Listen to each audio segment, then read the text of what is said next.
air, bumi, api, udara. Zaman dulu semua negara hidup dalam perdamaian. Kemudian semua berubah saat negara api menyerang. Akhirnya kita sampai di video keempat series Atla. Dan apalagi yang lebih baik jadi penutup series ini selain mengupas karakter favorit banyak orang, Zuko, si pangeran jahat yang berujung taubat.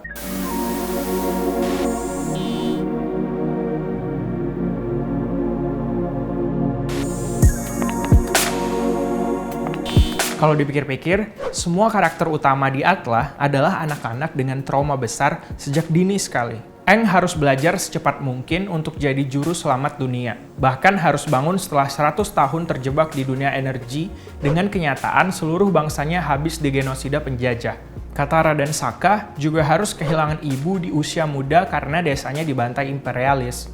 Ditinggal ayah mereka perang dan harus mengambil peran orang dewasa sedini mungkin. Toph yang bergabung belakangan juga nggak kalah menarik. Dia lahir disabilitas dan berjuang lebih keras dari orang pada umumnya supaya bisa dianggap mandiri orang tua sendiri. Tapi, 4 karakter utama ini selalu ada di posisi terang. Mereka bisa membersamai traumanya sejak awal cerita. Beda dengan Zuko, pangeran terbuang yang dirakit sejak awal sebagai antagonis utama. Terus berubah jadi sobat karib Aang di ujung cerita. Yang paling beda dari trauma Zuko, dari 4 karakter utama lain, adalah dia berjuang untuk bisa jadi baik. Untuk bisa lepas dari nilai-nilai yang ditanamkan ayahnya dari kecil.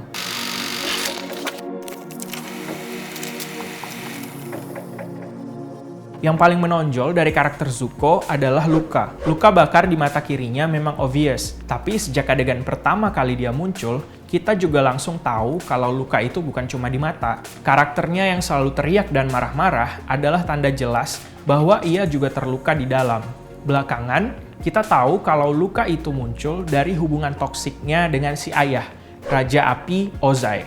Sejak awal, meski ia diletakkan sebagai musuh Aang, kita juga melihat bagaimana Zuko melawan musuhnya sendiri. Perasaan malu dan terbuang sebagai pangeran yang diasingkan. Ia sebetulnya bukan antagonis utama. Hasrat Zuko yang ingin menangkap Aang berbanding lurus dengan hasratnya dapat validasi dari sang ayah. Di usia semuda itu, wajar Zuko belum sadar bahwa bangsanya adalah penjajah dan masih terdoktrin nilai-nilai yang ditanamkan ayahnya, terutama tentang melenyapkan Avatar cuma demi kejayaan negara api sendiri. Dalam pelariannya, ia baru melihat sendiri dampak mengerikan yang disebabkan keinginan menguasai dunia negara api. Nilai-nilai yang selama ini membesarkannya mulai dipertanyakan Zuko satu persatu. Sampai akhirnya, di salah satu episode dia kembali ke negara api, saat Ozai mengira Aang sudah mati di tangan Zuko. Episode itu jadi penting karena Zuko butuh merasakan sendiri kenyataan yang selama ini diharapkannya, validasi sang ayah.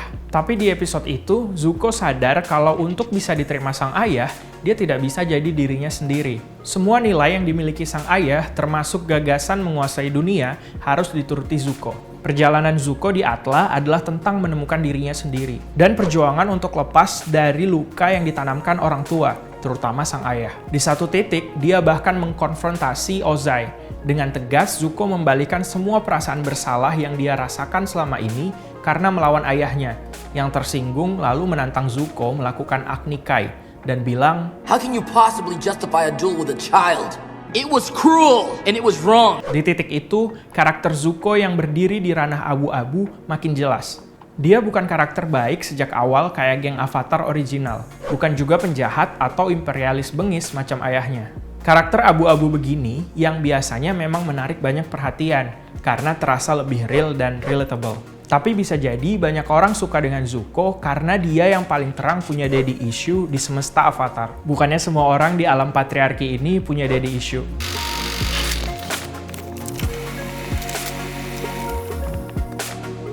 Ngomong-ngomong soal daddy issue, rakitan karakter Zuko yang baik nggak terlepas dari father figure yang selalu ada di sebelahnya sejak awal cerita sampai tamat. Siapa lagi kalau bukan Uncle Iroh. Bahkan waktu Zuko ada di kondisi terburuknya, Paman Iroh selalu ada dan percaya padanya. Misalnya waktu dia dipenjara oleh negara api setelah Zuko berpihak pada Azula. Iroh nggak melampiaskan kekecewaannya pada Zuko. Dia nggak pernah putus asa dan selalu percaya bahwa Zuko akan membuat keputusan yang tepat. Keyakinan penuh Paman Iroh pada Zuko sangat membantu dalam membuat penonton melihatnya sebagai seseorang yang berkonflik, tapi tetap mencoba untuk bikin yang terbaik. Iroh jadi pertanda kalau Zuko bukan karakter yang nggak bisa dipercaya sejak awal sekali. Dan Azula hadir sebagai kebalikannya. Sejak kecil, Azula melihat Zuko sebagai ancaman dan penghalang. Ancaman dari kemungkinan dia naik tahta, dan penghalang dari cinta ibu mereka yang diam-diam dia idamkan. Sejak kecil juga, Azula sadar kalau karakter Zuko yang gampang peduli pada orang lain adalah sebuah kelemahan. Ini yang bikin Azula selalu gaslight dan memanipulasi emosi Zuko. Daripada terang-terangan melempar rejection kayak Ozai, Azula malah seringkali memanfaatkan Zuko cuma untuk kepentingan rencananya sendiri. Karakter licik Azula otomatis bikin dosa-dosa Zuko kelihatan lebih ringan, sehingga memudahkan penonton untuk lebih bersimpati. Tapi sebetulnya, yang bikin karakter Zuko lovable adalah sikapnya yang gak defensif meski tahu orang-orang akan benci sama dia, bahkan setelah dia minta maaf.